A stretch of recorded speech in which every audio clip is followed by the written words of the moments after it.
नाला सुपारा, मुंबई, जुलाई 20। ओम Sai welfare society में एक अखिलेश चौहान नाम का इंसान घर घर जाके अपने बड़े भाई विजय चौहान के बारे में पूछ रहा था। विजय कुछ 15-20 दिन से गायब था, ना ही उसका फोन लग रहा था और ना ही उसका कोई आता पता। इतना ही नहीं, विजय की बीवी चमन देवी उर्फ गुड़िया वो भी अपने घर से गायब थी। अब अखिलेश की नजर अचानक से घर में लगे 2 नए टाइल्स पे पड़ती है, क्योंकि घर के बाकी सारे टाइल्स तो पुराने थे, लेकिन सिर्फ ये 2x2 के टाइल्स नए क्यों लग रहे थे। अपना शक दूर करने के लिए अखिलेश ने मोहल्ले के ही कुछ नौजवान लड़कों को बुलाया और वहाँ खुदाई शुरू करवा दी। 1 फुट खोदने पर वहाँ कुछ ऐसा नजर नहीं आया जो दिक्कत वाली बात लगे, लेकिन जैसे ही 2 फुट तक खोदा गया वहाँ एक अजीब सी बदबू आने लगी और बदबू इतनी तेज थी कि वहाँ पर खड़े हुए सारे लोग एक दूसरे को देखने लगे। कुछ तो गड़बड़ थी, लोगों को शक हुआ और लोगों ने बिना कुछ देर करे पुलिस को इन्फॉर्म करना ही बेहतर समझा। फिर क्या था, जैसे ही और खोदा गया वहां से विजय के कपड़े मिलना शुरू हो गए और ये बात कंफर्म हो गई कि ये लाश किसी और की नहीं, अखिलेश के भाई विजय चौहान की ही थी। मत बोल रहा हूँ भैया, ये देखिए विजय की जो है अब सवाल ये था कि विजय का खून आखिर किया किसने और चमन देवी आखिर गई कहाँ।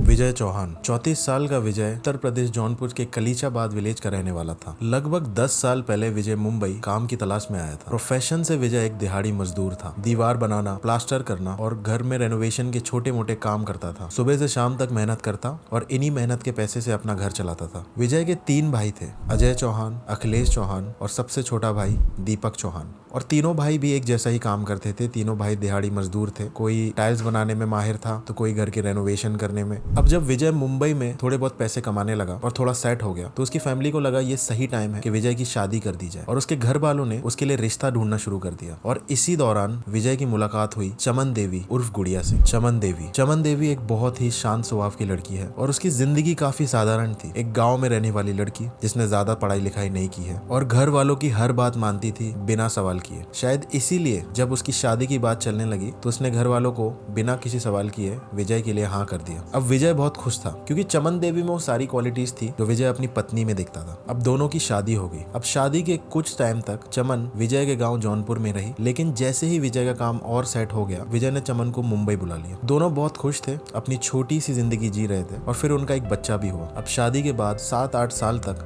सब कुछ नॉर्मल था। विजय के भाइयों का कहना था कि चमन उनको बहुत इज्जत देती है, चमन उनका बहुत ख्याल रखती है, लेकिन चमन की एक अजीब सी बात थी कि वो बहुत ही ज्यादा शांत स्वभाव की थी। वो अपने काम से काम रखती थी। जब भी वो कभी फैमिली फंक्शन में जाती तो वो एक फॉर्मेलिटी टाइप की करके वहां से आ जाती थी। वो ऐसे रहती थी जिसे देखकर आप कभी कह नहीं सकते थे कि उसके दिमाग में क्या चल रहा है। लेकिन फिर भी शादी के 7-8 साल तक चमन ने ऐसा कुछ भी नहीं किया जिससे आप कह सकें कि इसमें कोई खराब बात है। ऐसा लगता था कि दोनों बहुत ज्यादा खुश हैं एक दूसरे के साथ। लेकिन सब कुछ बदल जाता है जब कहानी में एंट्री होती है मोनू शर्मा। अब मोनू शर्मा था कौन? मोनू शर्मा चमन और विजय का पड़ोसी था। एक 20 साल का फाइनल ईयर BSc IT का स्टूडेंट था। पढ़ाई में तेज, इतना कि उसने अपने सेकेंड ईयर के एग्जाम में कुछ 95% स्कोर किया था। स्वभाव से एकदम शांत था, एकदम इंट्रोवर्ट टाइप का लड़का था, ना किसी से ज्यादा बातचीत करता था, अपने काम से काम रखता था। कि मोनू चमन का पड़ोसी था और मोनू की बहुत अच्छी दोस्ती थी विजय के सबसे छोटे वाले भाई दीपक चौहान के साथ। अब मोनू का चमन के घर आना जाना बहुत आम बात। घर में वो काफी बार आया जाया करता था, लेकिन किसी ने कभी भी ऐसा सोचा नहीं था जिस भाई की भाभी उसके लिए माँ जैसी होनी चाहिए थी, उसी भाभी पे मोनू की नजर खराब हो सकती थी। 31 जनवरी 2025। अब मोनू ने चमन को पहली बार एक मैसेज भेजा कि मुझे तुम बहुत पसंद हो। चमन, एक 28 साल की शादीशुदा लड़की, एक बच्चे की माँ, किसी ने सोचा भी नहीं कि चमन एक मोनू जैसे जवान लड़के को कभी सीरियसली लेगी भी। लेकिन ऐसा नहीं हुआ। चमन ने भी मोनू से बात करना शुरू कर दी। पहले सिर्फ फोन पे बातें हुई और फिर धीरे धीरे उन दोनों ने मिलना भी शुरू कर दिया और जैसे फिल्मों में होता है दोनों प्यार में पड़ गए। अब हाल ये था कि विजय जब काम पे होता था तब मोनू और चमन बाहर घूमने जाया करते थे और इसी तरह रोज रोज मिलने की वजह से, रोज रोज की बातों की वजह से उन दोनों की बॉन्डिंग और भी ज्यादा गहरी हो गई और बात इतनी ज्यादा बढ़ गई कि अब चमन ने मोनू को एक सिल्वर रिंग भी गिफ्ट की थी। लेकिन ये राज ज्यादा देर तक छुपा नहीं। पड़ोसियों ने भी नोटिस करना शुरू कर दिया था और एक दिन तो मोनू की मम्मी ने उसको चमन के साथ फोन पे बात करते हुए भी पकड़ लिया था और उसकी मम्मी ने मोनू को बहुत समझाया कि ये रास्ता सही नहीं है। उसको बहुत मारा पीटा, लेकिन मोनू पे कोई असर नहीं हुआ और विजय को भी अब चमन पर शक होने लगा। और मोनू की मम्मी ने एक इंटरव्यू में ये भी बताया कि इसी चक्कर में विजय और चमन के बीच में रोज झगड़े हुआ करते।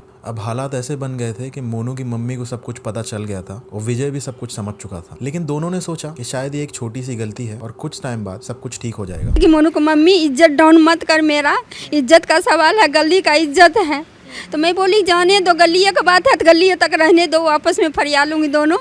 उस दिन से नहीं छोड़े, ये आदत नहीं छोड़े, उस दिन से बात बढ़ गई। दोनों ने बस इतना किया कि मोनू और चमन को समझा दिया कि आगे से बातचीत करना बंद कर दो और मिलना जुलना भी बंद कर दो। लेकिन ये उनकी सबसे बड़ी गलती, क्योंकि चमन और मोनू प्यार में इस कदर डूब चुके थे कि ना उन्हें किसी दुनिया की परवाह थी और ना ही किसी की इज्जत। उनकी आंखों में एक दूसरे के लिए सिर्फ मोहब्बत थी। और विजय तो बस इन दोनों के बीच का कांटा बन चुका था। वो एक ऐसा इंसान बन गया था जिसकी वजह से मोनू और चमन कभी एक साथ नहीं रह सकते थे। और दिन ब दिन इसी सब रीजन की वजह से विजय और चमन के बीच में झगड़े बढ़ते जा रहे थे। और फिर एक दिन मोनू और चमन ने मिलकर फैसला किया विजय को रास्ते से हटाने का और उसको हमेशा के लिए खत्म कर देने का। तो आगे की इन्फॉर्मेशन जो मैं आपको बता रहा हूँ वो अभी तक श्योर नहीं है कि इसी तरीके से चीजें हुई हैं। ये जो सोर्सेज से कलेक्ट इन्फॉर्मेशन मुझे मिली है मैं आपको बता रहा हूँ। 5 जुलाई 2025। क्योंकि विजय एक मेहनती मजदूर था, चमन और मोनू बहुत अच्छे से जानते थे कि विजय को फिजिकली मारना तो पॉसिबल नहीं होगा। इसलिए चमन ने एक शातिर चाल चली। चमन ने विजय के खाने में चुपचाप जहर मिला के उसको मार दिया। विजय के मरने के बाद चमन ने ये राज मोनू को बताया और दोनों ने मिलकर सोचा कि इसकी लाश को